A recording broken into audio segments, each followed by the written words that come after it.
BA 5th semester विषय शिक्षा शास्त्र के सिलेबस के बारे में जानेंगे कि बीए 5th सेमेस्टर में आपके 2 पेपर होंगे। फर्स्ट पेपर जो है आपका होगा एजुकेशनल असेसमेंट और दूसरा पेपर होगा एजुकेशनल स्टैटिक्स। ये 2 पेपर आपको देने होंगे।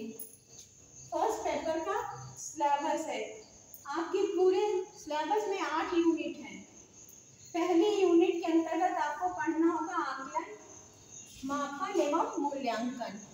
इसमें आपको मापन और मूल्यांकन का अर्थ पढ़ना होगा, उसका महत्व पढ़ना होगा, विशेषताएं पढ़नी होंगी, मापन मूल्यांकन के उद्देश्य क्या है और मापन मूल्यांकन और आकलन में क्या अंतर है, क्या डिफरेंस है, ये आपको पढ़ना होगा। यूनिट सेकंड में मानक पढ़ने होंगे कि मानक का क्या अर्थ है, मानकों के क्या प्रकार हैं। यूनिट थर्ड उपलब्धि परीक्षण के बारे में आपको पढ़ना होगा। यूनिट फोर्थ इसमें आपको बुद्धि के बारे में पढ़ना होगा कि बुद्धि का अर्थ क्या है, बुद्धि की विशेषताएं क्या है, बुद्धि के सिद्धांत कौन कौन से हैं, इसके बारे में पढ़ना होगा। यूनिट फिफ्थ इसमें आपको बुद्धि का मापन कि कौन कौन से आपके बुद्धि परीक्षण है, बुद्धि का मापन किस प्रकार से करते हैं, इनका इतिहास, बुद्धि मापन का इतिहास, ये सब इसमें आपको बुद्धि मापन के यूनिट में पढ़ना होगा। यूनिट 6 में आपको पढ़ना होगा व्यक्तित्व, व्यक्तित्व के बारे में, पर्सनालिटी। व्यक्तित्व का अर्थ कि पर्सनालिटी का अर्थ क्या है, पर्सनालिटी के प्रकार कौन कौन से हैं, व्यक्तित्व के प्रकार कौन कौन से हैं और कौन कौन से कारक हैं जो हमारे व्यक्तित्व को प्रभावित करते हैं, उनके बारे में पढ़ना होगा।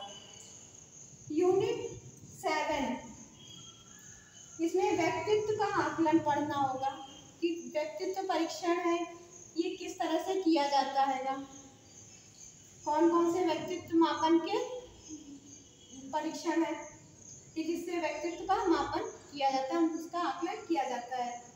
यूनिट 8 इसके अंतर्गत अभिक्षमता, अभिक्षमता का आपको अर्थ जानना होगा और अभिक्षमता परीक्षणों के बारे में भी इसमें पढ़ना होगा। इसी तरह से सेकंड पेपर एजुकेशनल स्टैटिक्स, इसमें आपकी 8 यूनिट है। सांख्यिकी का परिचय, फिर इसमें सांख्यिकी का अर्थ जानना होगा कि सांख्यिकी का अर्थ क्या है, सांख्यिकी का क्या महत्व है, सांख्यिकी का प्रयोग किस प्रकार से किया जाता है शिक्षा और मनोविज्ञान में, ये आपको पढ़ना होगा। यूनिट सेकंड के अंतर्गत पढ़ना होगा प्रगति का प्रस्तुतिकरण, आंकड़ों का प्रस्तुतिकरण पढ़ना होगा एवं व्यवस्थापन। यूनिट थर्ड के अंदर पढ़ना होगा प्रगति का रेखीय प्रदर्शन। यूनिट फोर्थ के अंतर्गत आप पढ़ेंगे केंद्रीय प्रवृत्ति के मापक, कि केंद्रीय प्रवृत्ति के कौन कौन से मापक हैं, जैसे कि आपका मध्यमान, मध्यांक और बहुलांक, ये केंद्रीय प्रवृत्ति के मापक हैं। ये तीनों, इनके बारे में पढ़ना होगा, इनको किस तरह से इनकी गणना की जाती है, इनका अर्थ क्या है, इनकी विशेषताएं क्या है, ये सब आपको यूनिट 4 के अंतर्गत पढ़ना होगा। यूनिट 5 में सापेक्षिक स्थिति के माप, इसमें आपको परसेंटाइल वगैरह के बारे में जानना होगा। इसके बाद यूनिट 6 है, इसमें विचलनशीलता के मापक, इसमें आपको विचलनशीलता के बारे में पढ़ना होगा कि विचलनशीलता क्या है, इसका अर्थ क्या है, और एसडी और एमडी के बारे में पढ़ना होगा कि मानक मध्यमान विचलन क्या है और माध्य विचलन क्या है, इसको किस विधि से इसकी गणना की जाती है, इसका अर्थ क्या है, इसकी विशेषताएं क्या है, इसकी सीमाएं क्या है, ये सब आपको विचलनशीलता के मापकों के अंतर्गत पढ़ना होगा। यूनिट 7 में सहसंबंध, इसमें आपको सहसंबंध का अर्थ जानना होगा कि सहसंबंध क्या है, सहसंबंध गुणांक क्या है, सहसंबंध के प्रकार कौन कौन से हैं और सहसंबंध को किस तरह से सहसंबंध की गणना करते हैं।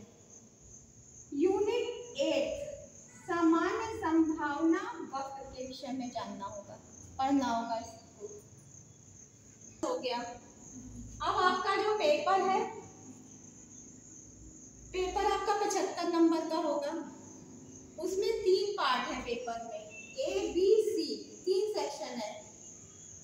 Section A, section B, section C।